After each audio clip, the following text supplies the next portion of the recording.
Voice గతంలో జగన్మోహన్ రెడ్డి అధికారంలో ఉన్నప్పుడు ఇంత వాయిస్ వినిపించింది అజయ్ బాబు ఇప్పుడు ఎక్కువ వినిపిస్తున్నాడు. ఇంత పెద్ద ఎత్తున క్రైస్తవుల మీద, ముస్లింల మీద, దళితుల మీద దాడులు ఆ సమయంలో జరగల. ఒకవేళ జరుగుంటే మీకు ఒక విషయం చెప్తాను. బాపట్ల మీటింగ్ జరిగింది, మీరందరూ చూశారు. నేను పవన్ కళ్యాణ్ గారిని ఏదో అన్నానని, చంద్రబాబు గారిని ఏదో అన్నాను అన్నదే చూపెడుతున్నారు తప్ప జగన్మోహన్ రెడ్డి గారి గురించి నేను మాట్లాడిన మాటలు ఎవరు మాట్లాడారు రెండు రాష్ట్రాల్లో? ఆ వీడియోలో చూడండి.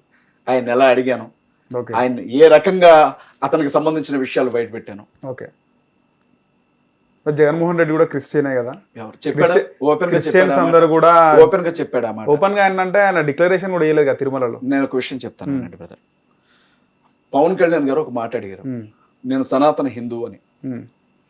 చంద్రబాబు నాయుడు గారు కూడా నేను సనాతన హిందూ అన్నారు. ఓకే, జగన్మోహన్ రెడ్డి గారు ఓపెన్ గా ఏం చెప్పాలి చెప్పండి? నేను క్రిస్టియన్ అని చెప్పాలి. చెప్పాడా? ఎందుకు చెప్పట్లేదు? చెప్పడు. ఎందుకంటే ఓట్లు పోతాయేమోనన్న భయం, హిందువుల ఓట్లు దూరం అయిపోతాయేమోనన్న భయం. ఇక్కడ ఇంకొక విషయం ఉంది ఏంటంటే, అసలు వాస్తవంగా ఆయన ఏం మాట్లాడాలంటే, అవునురా భయ్, నేను క్రిస్టియన్, నేను యేసు ప్రభువుని నమ్ముకున్నా, బైబుల్ చదువుకుంటా, కానీ హిందూ మతాన్ని గౌరవిస్తా, ముస్లిం మతాన్ని గౌరవిస్తా, అన్ని కులాల ప్రజలను గౌరవిస్తా. క్రైస్తవుడుగా ఉంటే నేను ముఖ్యమంత్రి కాకూడదా? క్రైస్తవుడు ముఖ్యమంత్రి కాకూడదా అని ఏమన్నా రూల్ ఏమన్నా పెట్టిండ్రా? క్రైస్తవుడు ఒక పార్టీ పెట్టుకోకూడదా? క్రైస్తవుడు పరిపాలన చేయకూడదా? నేను క్రైస్తవులను అంత ప్రేమిస్తాను, హిందువులను అంతకంటే ఎక్కువగా ప్రేమిస్తాను అని మాట్లాడాల్సింది జగన్మోహన్ రెడ్డి గారు. కానీ ఆయనకు ఆ ధైర్యం లేదు. ఓకే, అందుకే నా మతం మానవత్వం అంటాడు. క్రిస్టియన్ సమాజం కూడా 2019లో మొత్తం పూర్తిగా జగన్మోహన్ రెడ్డి వెంట నడిచినారు కదా అంటే ఏం చెప్తారు? 2019లో ఎన్నికల ఒక అవకాశం ఇవ్వడం తప్పు కాదు కదా. చంద్రబాబు గారికి అవకాశం ఇచ్చింది కూడా మరి క్రైస్తవులే అనుకోవాలి కదా. ఓకే, ముఖ్యంగా మీరు అన్నట్టు ఎస్సీ రిజర్వేషన్ కి సంబంధించి ఎస్సీలు మతం అంటే వాళ్ళు క్రిస్టియానిటీలోకి వెళ్తే వాళ్ళకు రిజర్వేషన్ ఫలాలు ఉండవు, హక్కులు ఉండవు ఇవన్నీ అన్నారు. మతం మారిన ఎస్సీలు కూడా అంటే హిందూజం నుంచి క్రిస్టియానిటీలోకి పోయిన ఎస్సీలు కూడా వద్దులే మాకు అవసరం లేదు రిజర్వేషన్లు ఎందుకు అనుకోవట్లేదు? ఎందుకనాలి? న్యాయం చేస్తే అందరికి ఒకేలాగా చేయండి. క్రిస్టియానిటీలో ఉన్న అన్ని కులాల వాళ్ళకి ఒకే కులమే ఉండే. నేను అడుగుతున్నది ఎట్లా తప్పో చెప్పండి. నేను ఇప్పుడు బీసీఏ బ్రదర్, పూసల వాళ్ళం మేము, మా కులం పూసల. ఓకే, నేను యేసు ప్రభువుని నమ్ముకున్నా కదా, నాకు కూడా బీసీసీ ఇవ్వండి. జగన్ రెడ్డి గారు ఓసీ, ఆయనకు కూడా బీసీసీ ఇవ్వండి. షర్మిలా రెడ్డి గారు ఓసీ, రెడ్డి కూడా ఉండదు కదా, ఆయన బీసీసీ ఇవ్వండి. చేంజ్ అయితే రెడ్డి కూడా ఉండదు అని ఎవరు చెప్పారు? మీకు ఎవరు చెప్పారు ఆ మాట? ఎవరు చెప్పారు? రాజ్యాంగం చెప్తుంది కదా బీసీసీ అని చెప్పేసి. ఎక్కడ? అది కేవలం ఎస్సీలకి పరిమితమైంది కాబట్టే కదా ఈ గొడవ చెప్తున్నారు. బ్రదర్ అనిల్ గారు బ్రాహ్మణుడు, ఆయన యేసు ప్రభువుని నమ్ముకున్న తర్వాత కూడా కులం ఏంటంటే ఓసీ బ్రాహ్మణే. ఓకే, బీసీసీ ఇవ్వండి ఆయన కూడా. సుప్రీంకోర్టు ఇప్పుడు డెసిషన్ ఇచ్చింది, కానీ కొన్ని సంవత్సరాలుగా నేను కూడా స్వయంగా విన్నాను. ఒక ఇంటికి ఎస్సీ సర్టిఫికేట్ కోసం పంచాయతీ ఎంఓఆర్ ఆఫీస్ నుంచి ఆర్ఐ పంచనామా కోసం ఇంటికి వస్తే ఇంట్లో ఉన్న క్రిస్టియానిటీ ఫోటోలు అంటే ముఖ్యంగా యేసుప్రభు ఫోటోలు ఇవన్నీ తీసేసి ఏం చేస్తారు? నార్మల్ ఫోటోలు పెట్టడం, లేకపోతే పంచనామా కోసం ముద్ద లేకపోతే అంటే నేను ఏం చెప్తున్నా ఫోటోలు తీసేసినారు. రెక్క ముక్కలు చేసుకుని రెక్కలు కష్టపడితే తిండి దొరకదు వాళ్ళకి. ఓకే, ఇప్పుడు ఫోటో తీసి ఇంట్లో పెడతావా? నీకు నీ బిడ్డలకు చదువా, నీ పిల్లలకు ఉద్యోగమా, నీకు తిండి అంటే ఏం చేస్తారు? మా బ్లాక్ మెయిల్ చేయాల్సిన అవసరం ఏముంది నీకు? ప్రశాంతంగా రాదు మత స్వేచ్ఛ హక్కు. ఏం దొంగల ఇంటికి వచ్చినట్లు ఎట్లా వస్తావు నువ్వు ఎస్సీల ఇంటికి పంచనామా చేయడానికి? ఎవరు చచ్చిపోయారు పంచనామా చేయడానికి? నువ్వు అట్లా ఏం బీసీల ఇంటికి రావే అట్లా, నువ్వు ఓసీల ఇంటికి రావే నువ్వు అట్లా, ఎస్టీల ఇంటికి రావే నువ్వు అట్లా. అంటే తప్పుదారిలో వేరే వాళ్ళు కూడా సర్టిఫికేట్ తీసుకుంటారని. ఎస్సీలకి ఎస్ఎస్ సర్టిఫికేట్ ఇవ్వకపోతే బీసీ అని ఇస్తావా? అతను పుట్టింది ఎస్సీ సార్, నాకు తెలియగలుగుతా. నేను ఒక మాదిగ అనుకోండి కొంచెం సేపు, నేను యేసు ప్రభువుని నమ్ముకున్నా, మాదిగ రెడ్డి అయినా, మాదిగ కమ్మ అయినా, మాదిగ చౌదరి అయినా, మాదిగ నాయుడు అయినా మాదిగే కదా. నేను గతంలో ఈ ఎస్సీ రిజర్వేషన్ దానిపైన కూడా వేరే కులాల వాళ్ళు ఇచ్చినారని ఇప్పుడు మనం డిస్కస్ చేసినాం. ఇంత ముందు చరిత్ర కూడా చెప్తుంది. చాలా మంది నాయకులు అది వాళ్ళ వేరే సంబంధించి వేరే కులాల వాళ్ళ మీద అంటే ఎస్సీ రిజర్వ్ నియోజకవర్గంలో ఉన్నప్పుడు వేరే కులాలు ఓసీలు కూడా పోటీ చేసి. అది తప్పు కదా, అది తప్పు కదా. అది చట్ట ప్రకారంగా నేరం. అది ప్రభుత్వాన్ని మోసం చేసినట్టు, ఎలక్షన్ కమిషన్ మోసం చేసినట్లు. ఒక రెడ్డి అయి ఉండి ఎస్సీ గట్టి పోటీ చేస్తాడు, అది ఎట్లా సాధ్యమైంది? అయితే ఇక్కడ ఒకటి ఉంది బ్రదర్, నేను బీసీ, నా భార్య ఎస్సీ, మా పిల్లలు ఇద్దరు ఇప్పుడు అనుకుంటే ఎస్సీగా పెట్టుకోవచ్చు, లేకపోతే బీసీగానైనా ఉండొచ్చు. నా పిల్లలను నేను ఇద్దరిని కూడా బీసీ అని రాయించాను, మా క్యాస్ట్. రేపొద్దున తండ్రి వస్తుంది కదా, తల్లి రాదు కదా. ఎందుకు రాదు? సుప్రీంకోర్టు తీర్పిచ్చింది, చాలా క్లియర్ కస్ట్ గా చెప్పింది కదా, భార్య ఇంటి పేరు భర్త కూడా పెట్టుకోవచ్చు అని చెప్పింది. ఇప్పుడు తీర్పు రాలా? భార్య ఇంటి పేరుని భర్త కూడా పెట్టుకోవచ్చు అని చెప్పింది, ఏమో చెప్పలా? సో సుప్రీంకోర్టు జడ్జిమెంట్ మీరు ఆహ్వానిస్తున్నారు. 100% భార్య ఇంటి పేరు పెట్టుకునే తీర్పుని నేను ఆహ్వానిస్తా ఉన్నా. ఈ దళిత కన్వర్టెడ్ క్రిస్టియన్ సంబంధించి నేను పూర్తిగా వ్యతిరేకిస్తా ఉన్నా. అది రాజ్యాంగానికి వ్యతిరేకం, అది ప్రాథమిక హక్కులకు వ్యతిరేకం, సమానత్వ హక్కుకు, మత స్వేచ్ఛ హక్కుకు వ్యతిరేకం అది. ఓకే, కాబట్టి అది చెల్లదు. అది 7గురితోనో 9 మందితోనో మళ్ళీ ధర్మాసనం మీద చర్చ జరగాలి, విస్తృతమైన మీరు అంటే ఎలా మీరు ముందుకెళ్తారు? నేను ఒక్కడనే కాదు బ్రదర్. ఇది ఇప్పుడు ఒకవైపు మందకృష్ణ అన్నం చూడండి, ఆయన ఎలా కొట్లాడుతున్నాడు మీకు తెలుసు. వాస్తవంగా ఆయన కూడా క్రిస్టియన్, అందుకే కొట్లాడుతున్నా అంటారు. కొట్లాడండి ఇంకా బేషుగ్గా క్రైస్తవులు నిషేధించారా భారతదేశంలో? క్రిస్టియానిటీ మీద ఏమైనా నిషేధాన్ని విధించారా భారతదేశంలో? క్రైస్తవులు బతకూడదా భారతదేశంలో? ఒకవేళ ఆయన క్రిస్టియన్ అయితే అన్న ప్రైజ్ లోడే అని చెప్తా, ఇబ్బంది. ఓకే, కానీ మీరు ఇప్పటి వరకు కూడా అంటే క్రిస్టియన్స్ గురించి, దళితుల గురించి, ముస్లింల గురించి మాట్లాడుతున్నారు, వాళ్ళపైన దాడులు జరుగుతున్నాయి. కానీ హిందువుల పైన కూడా అదే విధంగా దాడులు జరుగుతున్నాయి. ఎవరు కొట్టారు చెప్పరా? హిందువులు ఎవరు కొట్టారు? ఏడ కొట్టారు? చాలా వరకు కూడా జరుగుతుంది. బంగ్లాదేశ్ లో ఒక హిందువును చంపారని భారతదేశం అంతా రగిలిపోయిందే. మరి భారతదేశంలోనే ఎంతో మంది క్రైస్తవ స్త్రీలను నగ్నంగా ఊరేగించారు. హిందువులకి ఏ కోపం రాలేదు ఎందుకు? ఇళ్ళు తగలబెట్టారు, చర్చిలు తగలబెట్టారు, అన్యాయం అని అడిగితే నాలంటోడి తలనరికి గుమ్మానికి ఎలాడదీశారు, అనాథాశ్రమాలు తగలబెట్టారు, వృద్ధాశ్రమాలు తగలబెట్టారు. దేశ సైన్యంలో పనిచేసే సైనికులైతే వీడియోలు రిలీజ్ చేశారు.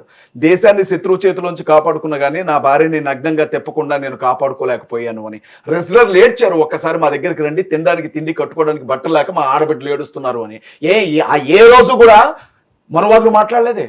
ఈ దేశంలో జరిగిన విషయాలే కదా. పక్కన బంగ్లాదేశ్ గురించి ఏడ్చారు కదా. మరి ఈ దేశంలో మనుషులు అంటే క్రైస్తవుల మనుషులు కదా మీ దృష్టిలో? ముస్లింలు మనుషులు కదా? ఎవరు వీళ్ళంతా? భారతీయులు కదా? దళితులు మనుషులు కదా? ఎందుకు మాట్లాడరు? మరి మీ పక్కన జరిగే దాని గురించి ఎందుకు మాట్లాడరు? బంగ్లాదేశ్ లో అని పవన్ కళ్యాణ్ గారు మాట్లాడారే, పిఠాపురంలో ఏం జరిగింది దాని గురించి మాట్లాడరే పవన్ కళ్యాణ్ గారు? బంగ్లాదేశ్ దూరమా, పిఠాపురం దూరమా? నీ సొంత నియోజకవర్గం కదా, ఎందుకు మాట్లాడవు మరి నువ్వు? ఏది మాట్లాడితే ఓట్లు పడితే మా వాళ్ళంతా కూడా రెచ్చిపోతారు, మా క్యాస్ట్ అంతా ఒకటవుతుంది, మా రిలీజియన్ అంతా ఒకటవుతుంది, నాకు ఓట్ బ్యాంక్ పెరుగుతుంది, అది చూసుకొని మాట్లాడడం కదా ఇది? ఓట్ బ్యాంక్ బేస్డ్ రాజకీయం కాదా ఇది?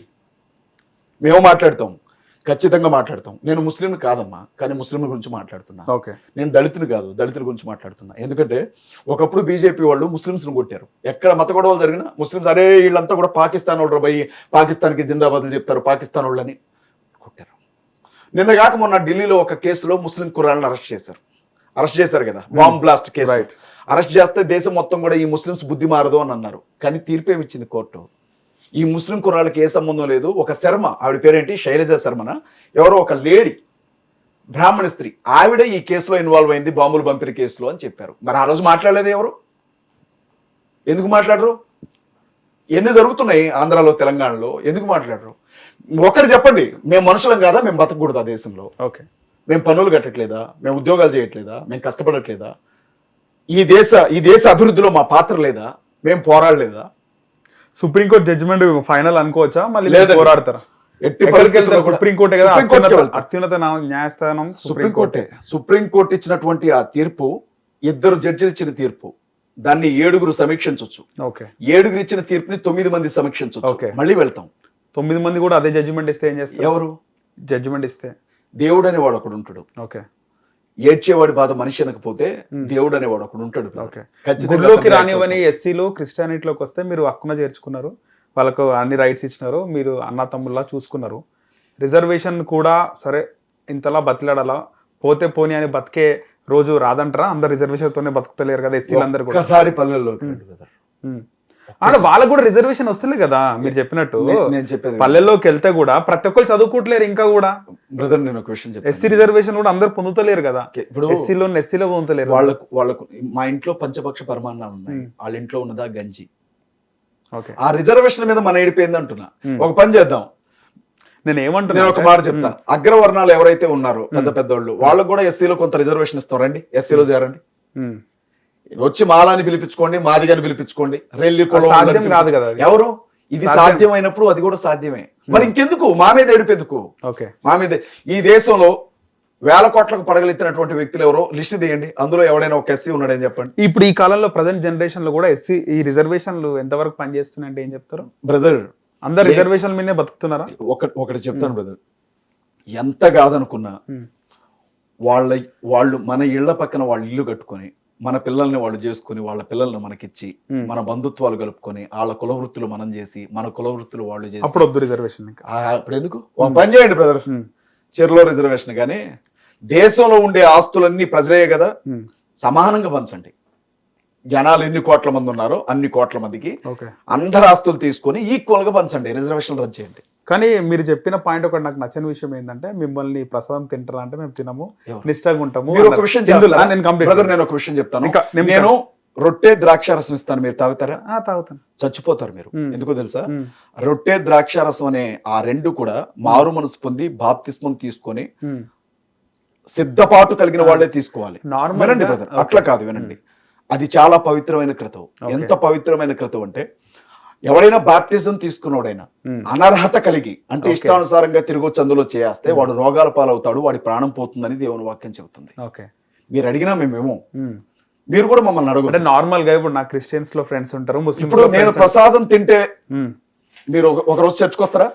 ఒక పని చేయండి, నేను గతంలో చాలా సార్లు చర్చికి మీరు ఒక వారం నా చర్చ్ ప్రసాదం కోసం మీరు ఒక రోజు నా చర్చికి రండి. మీరు ఇప్పుడు నాకు ప్రసాదం పెట్టండి, నేను ప్రార్థన చేసుకుని తింటాను. మీరు ఒక రోజు నా చర్చికి రండి, మీకోసం తింటాను. మీరు ఎక్కడి నుంచి తీసుకొస్తారు? తిరుమల లడ్డు తీసుకొస్తారా? భద్రాచలం లడ్డు తీసుకొస్తారా? మీరు ఎక్కడి నుంచి పట్టుకొస్తారో తీసుకురండి, ఇక్కడే కూర్చుంటాను మీ ముందు. యేసు ప్రభువుకు ప్రార్థన చేసుకుని ఆహారంగా నేను తీసుకుంటాను. అది మీరు చర్చికి రండి, ఒక రోజు దేవుని వాక్యం వినండి. కానీ ద్వేషం విద్వేషం ఏం లేవంటారు.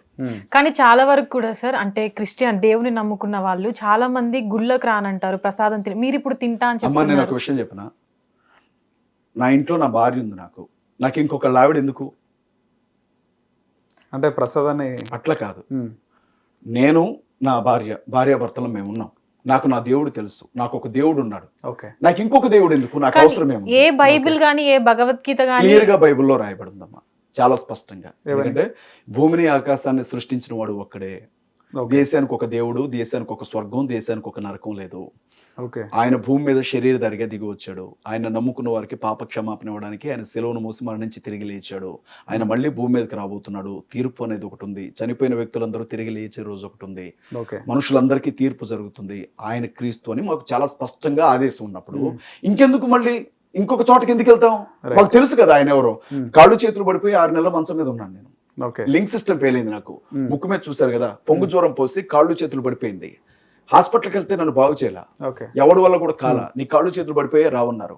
కానీ దేవుని పాదాల దగ్గర చచ్చిపోదాం అనుకున్న స్థితిలో నేను ఏడిస్తే నన్ను బాగు చేశాడు ఆయన. మీ ముందు కూర్చొని మాట్లాడుతున్నాను, మాట్లాడడానికి నోరు రాల నాకు. నాకు ఆయన తెలుసు, నేను ఆయన దర్శనంలో చూశాను. ఆయన దేవుడు అని నాకు తెలుసు. మీరు నమ్మాల్సిన అవసరం లేదు, నేను నమ్ముతున్నాను. నాకు ఆయన ఎవరో తెలిసిన తర్వాత నాకు ఇంకోళ్ళతో పనే ఉంది, నాకు అవసరమే ఉంది. నీ క్లారిటీ లేదు కాబట్టి 10 మంది దగ్గరికి వెళ్తున్నావు. నాకు క్లారిటీ ఉంది కాబట్టి నేను ఎక్కడికి వెళ్ళాలని చెప్తున్నాను.